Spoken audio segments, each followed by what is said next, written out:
I developed a storytime model when I was working with the Eric Carle Museum called the Whole Book Approach.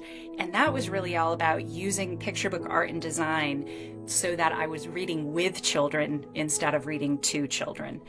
And what I very quickly found was that as we used art and design to talk about these picture books using really open-ended questions, just what do you see happening in this picture? What do you see that makes you say that? What else can we find? As we were doing all of that work, kids often gravitated toward discussions of characterization.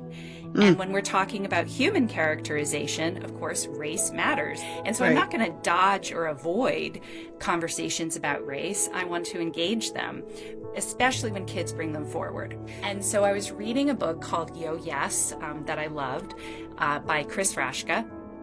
And in that book, you have a depiction of a character who appears to be a black boy and another character who appears to be a white boy. And the language it's really punchy and fun and spare.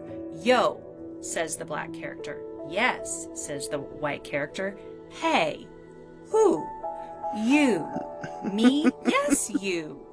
Oh, the classroom I was in, I think they were like first or second grade. It was a majority white classroom with one black girl in the class. And I could see pretty quickly that she was not into this book. And so I looked at her and she said, and I asked her if she had something to say. I said, what do you see happening in this picture? And she said, I don't like how he's talking. And I said, who's talking? And she said, well, when you meet someone, you don't just say, yo.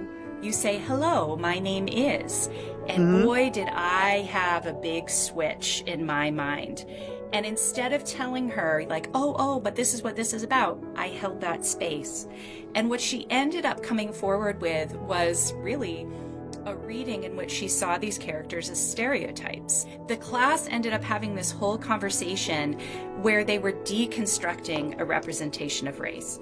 Now, I didn't walk away saying, this is a terrible book, this is a bad book. I still quite like this book, actually. But what I did walk away with was a realization, once again, that there's more than one way to read a book, and that holding space for kids, especially kids who are on the margins in some way, holding space for them to be centered in their readings is a fundamental part of anti-racist practice in teaching, in story time, and everywhere.